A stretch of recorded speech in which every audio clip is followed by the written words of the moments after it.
What is going on, everyone? Welcome back to Here We Golf. My name is Dan. On my own again this week. Jay is still on holiday, so I will be flying solo. Bear with me. This week we are going to be diving into the latest from the Genesis Scottish Open, co-sanctioned event between the PGA Tour and the DP World Tour. Touch on the AIG Women's Open, Live Golf with Valderrama, and then previewing the big one, the final major of the year in the men's game, the 153rd Open at Royal Portrush, happening this week starting on Thursday, 17th of July. So we'll have a little look into chances of the major players such as Rory McIlroy and Scotty Scheffler. Have a little chat about the rise of Marco Penge, Matt Fitzpatrick's return to form. We've also got a couple of other players to highlight, and we'll run it through the fantasy DP World Tour game as well. So there we go. Better than most. Many doubted we'd ever see it. But here it is. So yeah, back again. Second week in a row on solo. Jay's still sunning it up abroad, and let's get into it. I just wanted to, before we go into the golf again, just do a little bit of admin in relation to our challenge that's coming up only a couple of weeks away now.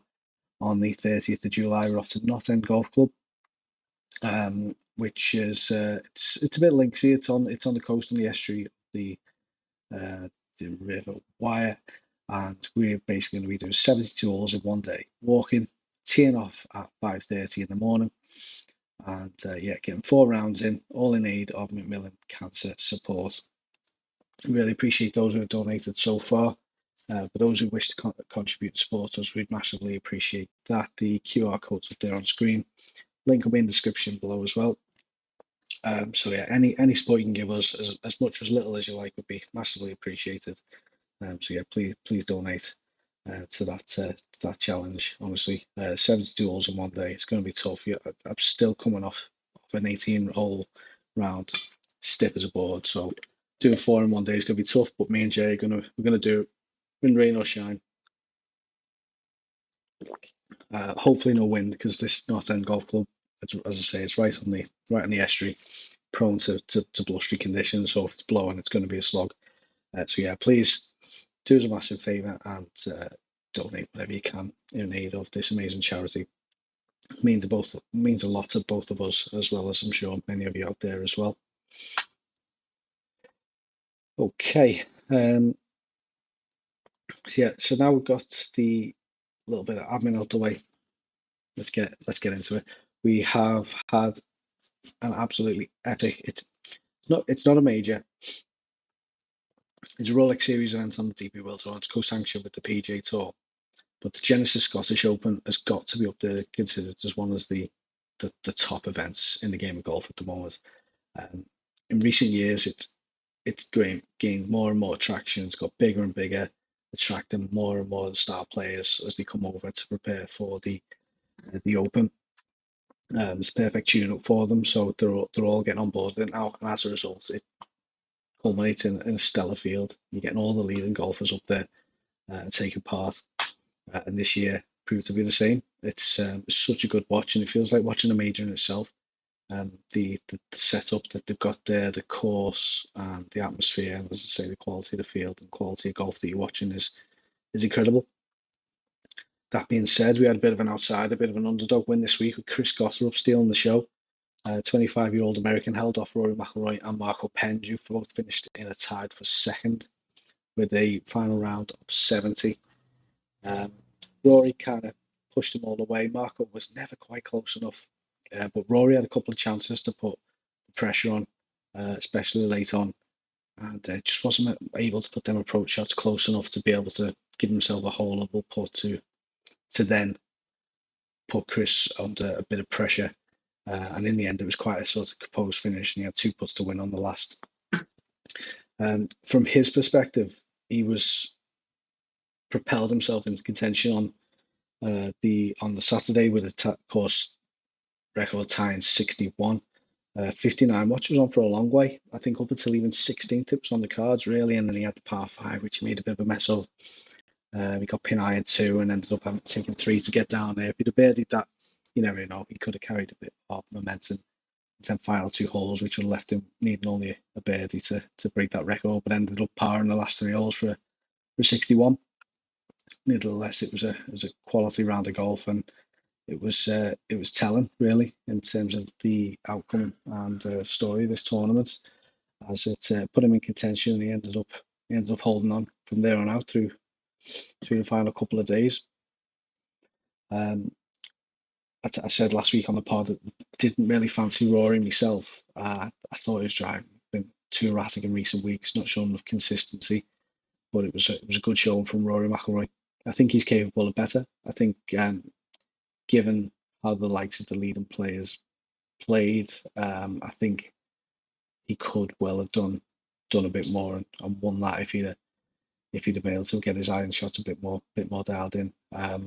Particularly in that round, he had plenty of opportunities. His driving was good, and didn't quite put himself in position to make the birdies that he could potentially have done if his whole game was there. That being said, he's come out and says his game is in a good place and he's happy where he's at. So finished tied for second in the tune-up for the final major of the season. Yeah, you can't really argue with him.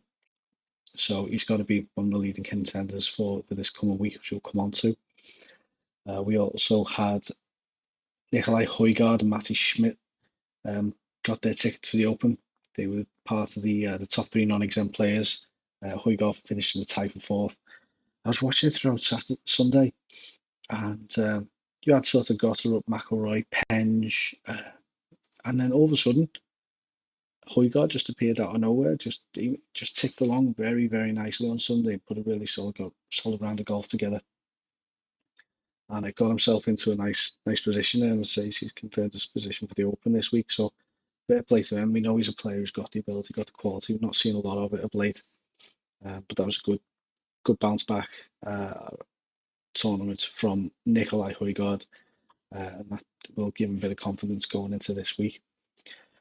So that was McIlroy. Obviously, there was a lot of mention of him in the build-up, as there probably always will be now after him winning his first Scottish Open and that 2 iron he played into the hole there where he got his plaque, and he looked pretty. He was chasing second of the Scottish Open title this week. Finished runner-up. Looked sharp. As I say, apart from a few, I'm not saying wayward irons, but irons that you'd expect of better from Rory McIlroy. But he's got to go into the Open this week with confidence now. He is obviously his home favourite. He's a local lad. It's all set up for him to do well after putting on a good show this week. Scotty Scheffler, best golfer in the world. Getting a bit rusty this week, not quite at it. Finished in tie for 8th again though. Like, it doesn't matter whether his game's on song or not. It's another top 10 finish. It's just it's an insane consistent level of form that he's showing. So he's just shown that he is the best, comfortably the best, even when he's not on it. So he's finished tied for 8th, 9 under. Putter let him down a bit. Ball striking looked to be there, just didn't hold the putts. What I was impressed with was Matt Fitzpatrick. After switching the caddy up a few weeks ago, has shown some shoots of recovery. Started showing a bit of form, bit of his old self, and did mention last week that I thought he could potentially show it well. Thought maybe this field was a bit too strong for him, given that we haven't necessarily seen him compete at the top level in recent months. But yeah, he proved to show that he's still on that continued upward trend. And Matt Fitzpatrick is another one to look at going into this week. He's impressed again and looks good. His game is in a good place now. It's strange, isn't it? Because he's obviously has such a good relationship with Billy Foster for such a long time, and then just needs a little flick of the switch, just something to hit a reset button, freshen you up, give you a different perspective, and away he goes again. And there he is competing back where he belongs. Finishing the tie for 4th, along with just in behind the winner there, Marco Penge again. We've mentioned him for months. He broke onto the DP World Tour this season, Obviously had the bit of a stuttering start with his ban um, due to breaking sort of betting regulations, and then since his return from that after a couple of months off, he's bounced back and he has absolutely taken the tour by storm. This lad's a player. He's got everything. He can send it an absolute mile. He's got the touch. He can put. And whilst he's broke onto the tour maybe a bit later than most, he's absolutely a guy to keep an eye on. Wouldn't be surprised if he manages to squeeze himself into the Ryder Cup team this year. He's playing well enough. He's massively surprised me. Massively surprised most, I would imagine. Um, as I say, didn't quite put himself in a position to win this week. He was always just behind, not quite able to do enough, but kept on the coattails of Gotterup and McIlroy, and ended up just coming up a little shy. But every week now, nothing seems to phase the lad. These massive events that he's started getting himself in, and he's playing great golf. So absolutely want to keep an eye on, not just this week at the Open, but moving forwards throughout the remainder of the DP World Tour season, and I'm sure into the PGA Tour seasons to come as well.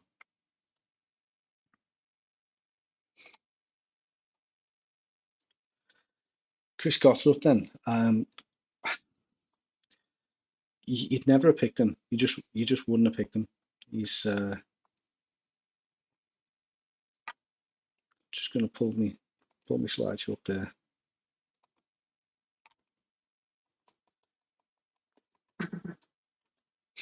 So his best finish this season was a tie for 13th in the Myrtle Beach Classic, and then John Deere, just outside the top 20, top 25 finish in the John Deere last week. It's a solid enough return, but in that field, you're never going to pick him. But as I say, his round there on Friday was enough to put him in contention, and to be fair, he showed really good mentality and bravery to see it out from there once he put himself in front. He's whether we're going to see him in the Open and in contention this week remains to be seen. I'd be absolutely amazed if he backs that up. That was just a freak round of golf where everything went well for him. He showed good mentality to get it done. But I'll be looking elsewhere if you're looking for an Open winner this week from the United States. Good luck to him. Massive credit. Well done when there's such a huge event. Not for me this week.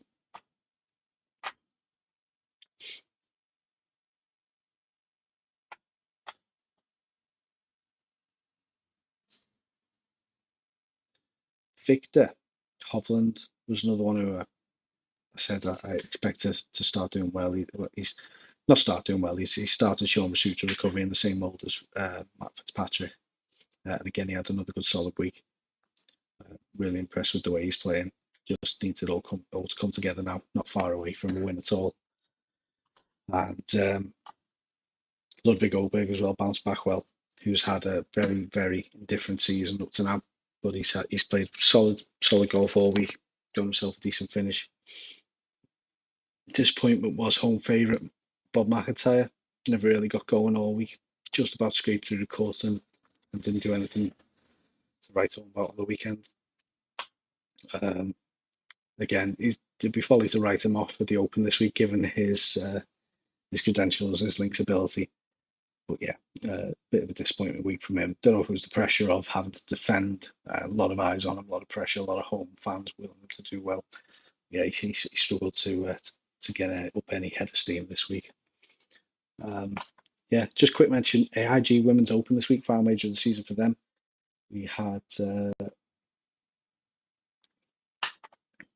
was it an Australian winner. The name's just gone off my screen, beg pardon. But Gino Titicol had a putt to win it on the last par putt to win it from about 6-7 feet. Ended up missing, and it went to a playoff. And I've lost the leaderboard for the women's.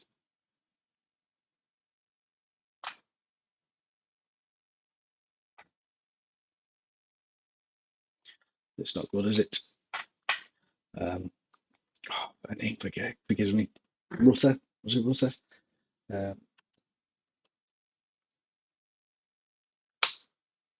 why you shouldn't really go live on the. Shouldn't go live on your own. Monday Evian Challenge. Big pardon. Kim wins at 14 under, beating off Gino Titical in the playoff there. Amateur Woad showed that she is really a force to be reckoned with. She's playing really well and put up a good showing. Minji Lee finished alongside her in a tie for third.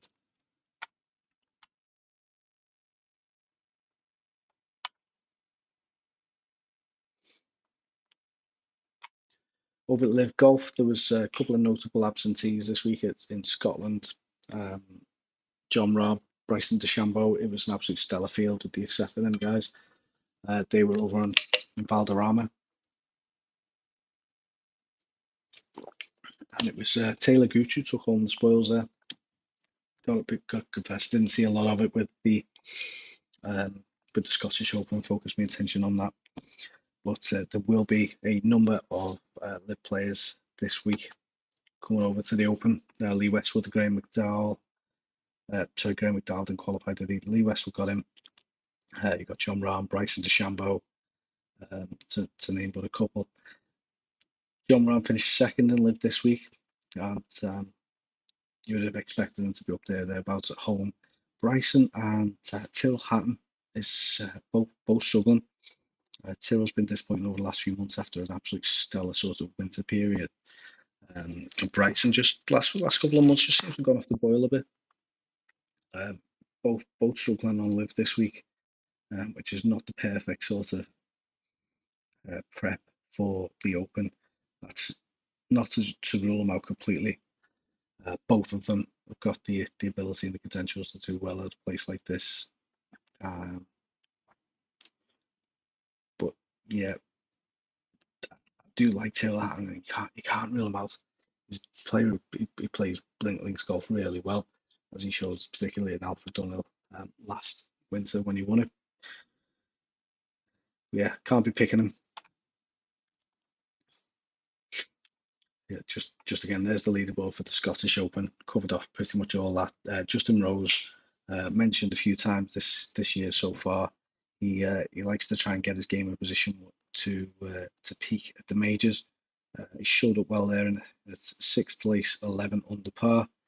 Nice 63 on Sunday. Just all seemed to click for him.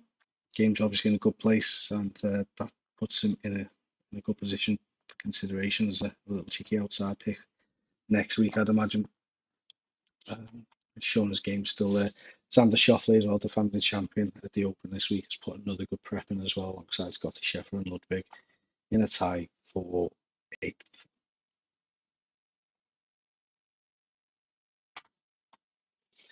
So just before I move on to previewing the Open, I'll have to go on to the Fantasy DP World Tour game again. So for those who haven't watched this season thus far, I've been trying to be quite strategic in my picks. If you see for those who don't know the game, under the names of each player there, you can see a number of red and grey dots. So those who are DP World Tour members, you get 5 picks of each player throughout the season. For the players like Scotty there who aren't DP World Tour members, you get 3 picks. Scotty Scheffler has burned me because I thought I was going to hold him back for this week and for the Open. So as you can see there, picked him twice, picked him for the Masters, picked him for Scottish Open, left him out of the major that he won in between, whereas a lot of people have picked him and reaped the rewards of that. So my season rank suffered big time, as well as playing absolutely dreadfully between. So yeah, this week pick Scotty, good solid week, nothing special. Really needed him to kick on and win this for me decision to hold him to be justified. But yeah, tie for 8th is a solid return without anything special. Victor Hovland, good solid performance. My first pick of him this season. Good points return there. Tommy Fleetwood finished -4. That putter needs serious looking at. Whether it's his coaching, it's his mentality. I just don't know. It doesn't matter the length of the putt. You could be over a 2 foot tapping, and it is not guaranteed, which is such a frustration, such a shame, because he's absolute brilliant ball striker, great wedge game, great driver of the ball. That putt lets him down massively, and it was the same again this week. Just couldn't get anything going. It's a tight 34. It's a nice paycheck, nice tune up for the Open. But again, just doesn't instill in confidence that he's going to threaten this week. I'd love him to. But yeah, I mean, it's a solid enough for 10 points wise in the fantasy game, 118 points there. Bob McIntyre, as I said earlier, just struggled a bit really. He made the cut, didn't do anything of any note at all. Tied 65th, just getting over the 100 points mark. Sam Burns, my first pick of him this season, looks to be going well until Sunday, and then just laboured a bit on the weekend, finishing a -2 overall. Bit of a letdown Saturday. His moving day went the wrong way, unfortunately. And then defending Open champions Anders Schauffele has put in a good performance as well, pretty much tying there with Scotty Scheffler in terms of his points return. Tournament rank then of 6.577, season rank of 7.883. So I've gone in the right direction, but yeah, too many players outside of Scotty Scheffler have done well this week, which has meant my tactic of holding them back was pretty much a waste of time. I should have cashed in on him early when he won his major. Here we Golf J has had a solid enough week as well, slightly better than me. Tournament rank of 5.643. Again, that's without Scotty Scheffler because he's used his three opportunities for him already. So the captaincy of Tommy Fleetwood as well. Could have been a really good week for Jay, but it's a good one, solid one nonetheless that keeps creeping up the leaderboard. So Tommy's captained Justin Thomas, tied for 22nd. Nice return there. Bob Mack, as we've touched on, Xander Schauffele, as we've mentioned. Ludwig Oberg, I wasn't high on his chances at all after his inconsistent start to the season. But Jay went with him, and he's returned handsomely there with a 173 pointer. And then Matt Fitzpatrick with his top 5 and 185 points. So Jay's up to 3,400 overall for the season, which is it's going in the right direction. He's taking along nicely. I've still got a lot of ground to make up. Let's see how that leaves our mini league leaderboard looking. Top 10 there. So we've got Will Ever FC still hanging around the top 10, just keeping me out there. I'm still floundering in 11th. And then the usual protagonists just sort of jockeying for position. Bankery Buddha, Premier Crew John Wood, Renter 75, Dennis Bashers make up the outside top 5. 5th, Here We Golf J. 4th, Double Bogey Team. 3rd, Bart Do. Mr. Penn still remains in 2nd, and past captains picks in 1st place.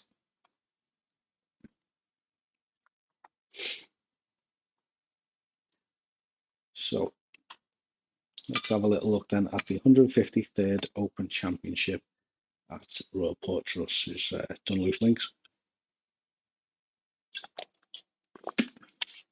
Considered a masterpiece, this golf course.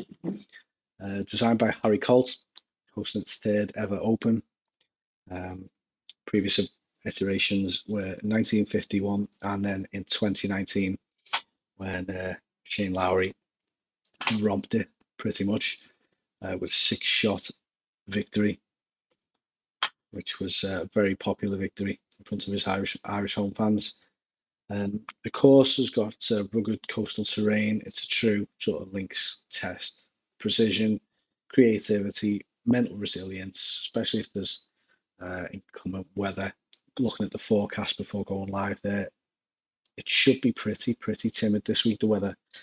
No rain forecast, no wind forecast. So it's a course when the conditions are like this, we should be seeing players go pretty low. That bodes well for your leading lights like some McIlroy, Scotty. So it's stacked field, top golfers in the world. We've got 9 amateurs playing this week, and yeah, final major of the season. Always, it's always a big one. It's always brilliant. I feel like the 2 in between. This might just be a UK bias, but you get you wait for months and months and months for the Masters to come around, and it's got the anticipation because so long has gone before between the Open and then the Masters. And then the other two come around in real quick succession. You don't get the build up, you don't get the anticipation as much because you've literally only got a couple of regular tour events in between each one, the US Open and then the PGA Championship.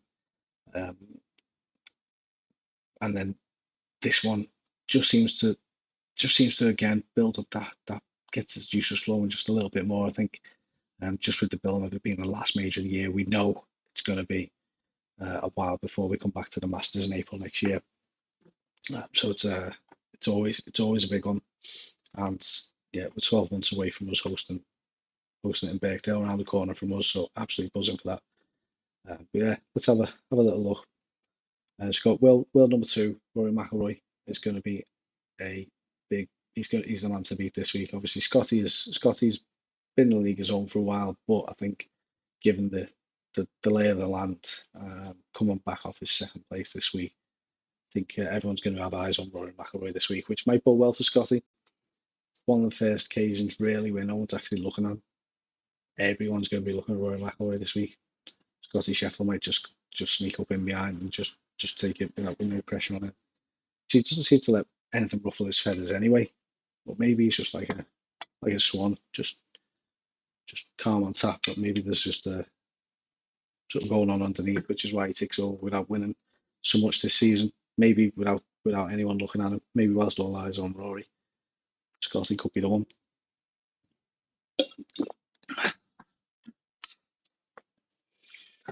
However, in 2019, when the weather was favourable, he missed cut. But then he's finished runner-up last week. I think his game this year compared to over the last 4, 5, 6 years seems to be a lot more solid, though. Whilst he's always had the ability, I think he's shown right through from January, really, but maybe even go back to the end of the DP World Tour season.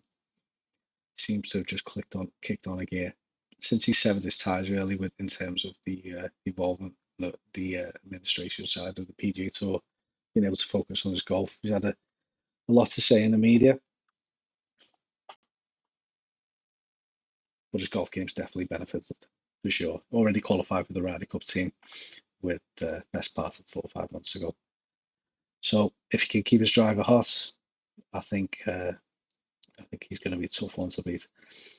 That being said, we're still looking at Scotty Scheffler, still looking for his first Open title. Finished type 7th last year. So he won the PGA Championship in May. He's just consistent as anything. So you pretty much feel like top 10, top 5 is in the offing for him. He's that good whether he plays well or not. The last few weeks he doesn't seem to be stopped playing sailing for him, and he's finished in the tie for 8th. He's got elite ball control. He's got iron play. Short game's great. So I'll be captaining Scotty in my fantasy team this week, hoping that he can get that first ever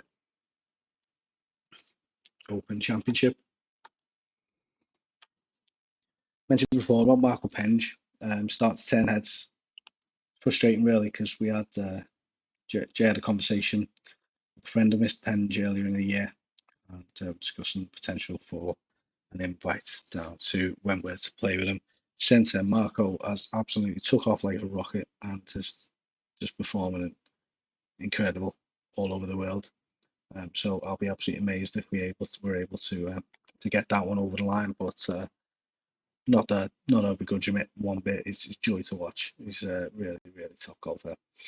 27-year-old, once a prodigy on the junior circuit, has battled through the Challenge Tour and DP World Tour to reach where he's at the moment. He's got incredible ball striking and composure under pressure. As I say, hits it an absolute mile. So he's could be a bit of a dark horse for this. Let's say not many people are looking at him. Everyone's going to be looking at the top guys in the world rankings. This guy's still climbing, and yeah, he could be one to keep an eye on. 2022 US Open champion Matt Fitzpatrick, as I say, he's on an upward trend. He's come out saying, I'm feeling I'm on the right track, start contact to his earlier 2025 struggles. He's one of 21 Englishmen in the field, chasing the first English Open winner since Nick Faldo in 1992. He's got a links pedigree and a really, really good short game. Recent performances suggest that if that were upward trend were to continue, he's going to be in contention this week.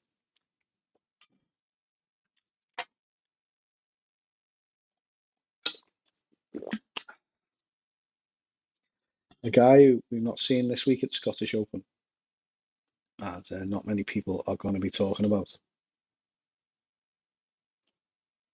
His new father for the third time, Jordan Spieth.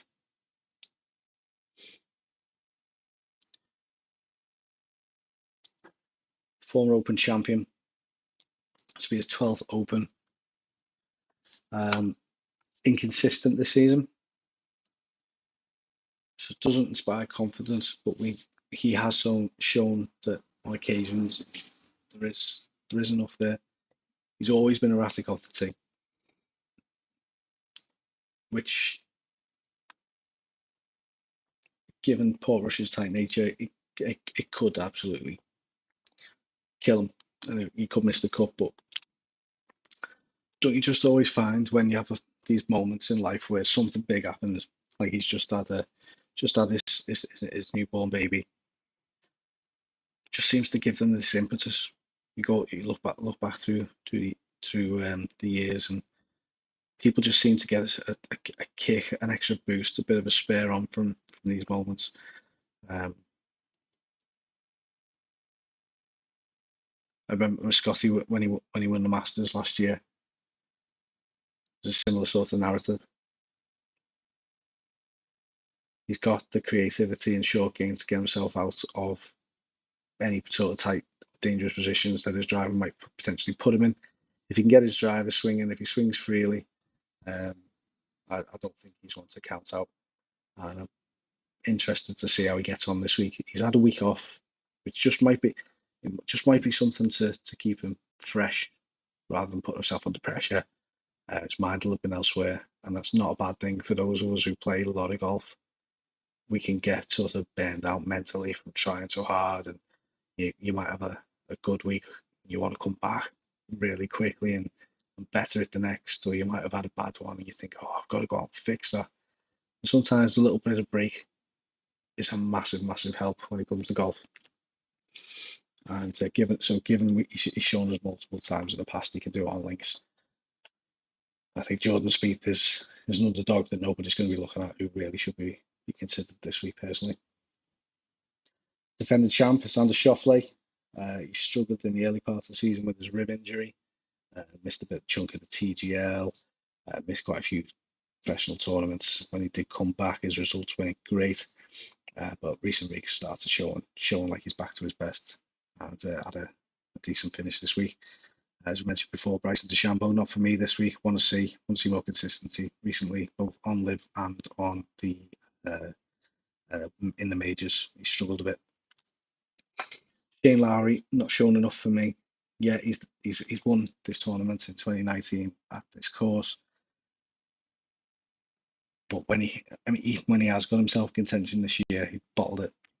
He's not showing enough. He's pretty consistent over the first few months of the season, getting himself into decent positions without threatening to win tournaments. And when he got close, he did screw it up pretty badly.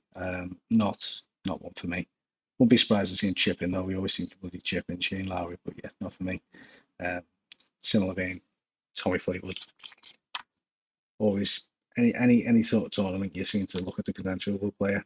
Tommy seems to tick them all, but man can't put. And then people will probably be looking at Chris Gotter this week after his win in Scotland as well. But that was out the blue. That 61, wasn't it? So I'm going to be passing over him this week. Interesting amateurs to watch. I'll be watching hard. Cameron Adam qualified in final qualifying. He's a local Scottish amateur, so he's really rising up the world amateur rankings, playing really well consistently. Sebastian Cave as well, Australian amateur, one worth keeping an eye on as well. I mean, all the amateurs worth keeping an eye on because it's really interesting to see how they do against the professionals, both from an ability side of things, but also the mentality, because it's obviously new territory for most of them. Ethan Fang's another one to keep an eye on as well.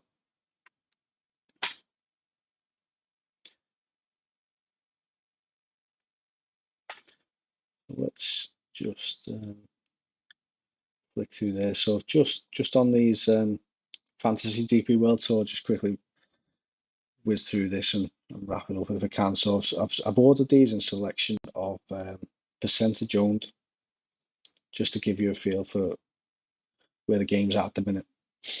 So you can tell who I've picked and who I haven't from the red dots on the left. So I've picked Rory McIlroy 3 times this season, and I'm skipping him again this week. Skipped him at the Scottish Open.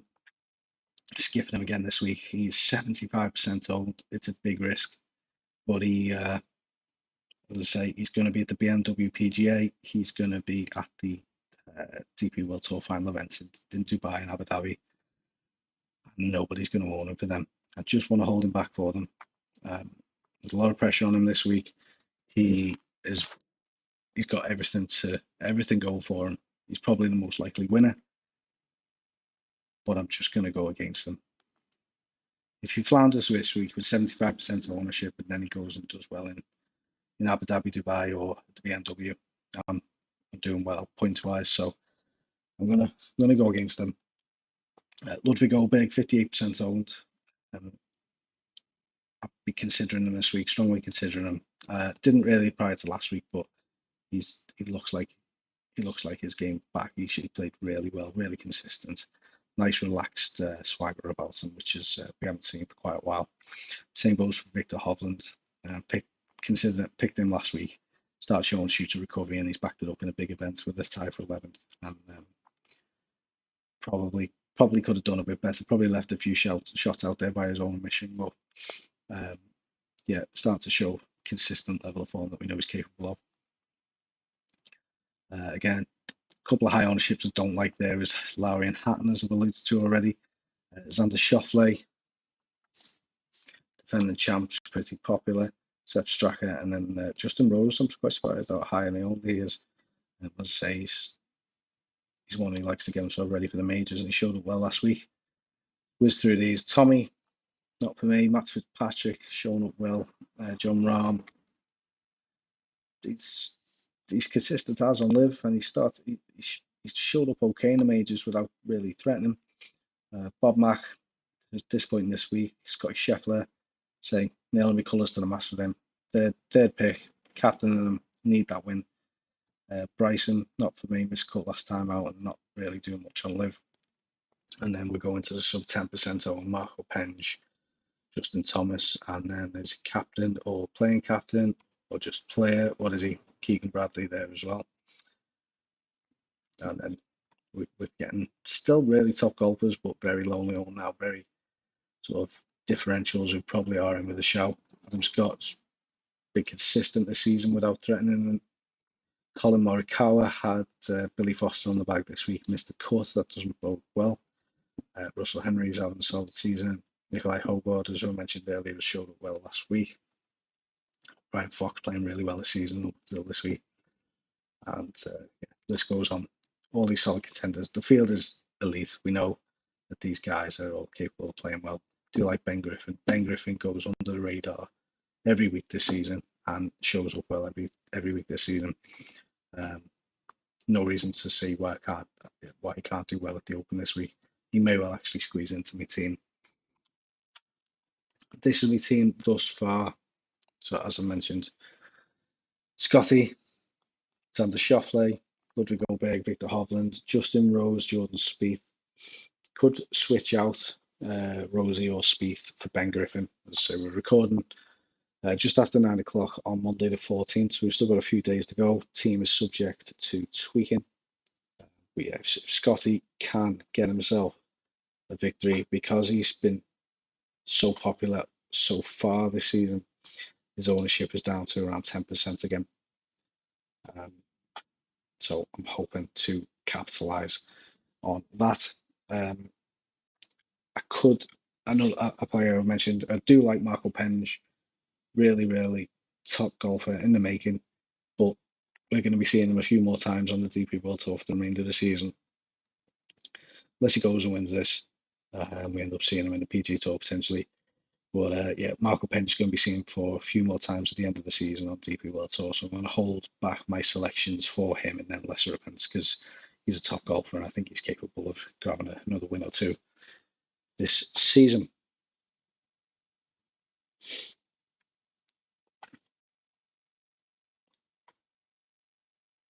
That is pretty much that for Ivy Golf this week. That's been my open preview. I just want to say again before I go, if I can, 72 holes, me and Jay, 30th of July, North End Golf Club, all in aid of Macmillan Cancer Support. We're walking it, we're going to be knackered, it's going to be hard, but we're doing it in aid to charity, so whatever the weather, we will be there. Any donations that you would like to give, we would massively appreciate. QR codes on screen, link will be in the description as well. That'll take you to our Macmillan page, so still that money just goes straight to Macmillan. We'd massively appreciate any support in aid of this incredible charity. I'll bring it to a close there. I will see you next week. Jay will be back by then, so it will be the double act once again. Let us know in the comments what you thought. Who do you think is going to win the Open this week? Is it going to be Scotty? Is it going to be Rory? What about Marco? What are your thoughts on Marco? Is Marco the real deal or is he just having a purple patch? Do us a favour, like the video if you don't mind. Subscribe to the channel, that would be massively appreciated. We're over on all social medias as well at Here We Golf Pod, TikTok, Facebook, Instagram. And yeah, nothing further to add. That's all from me. I've been Dan from Here We Golf, and we'll see you next week. Better than most. Many doubted we'd ever see it. But here it is.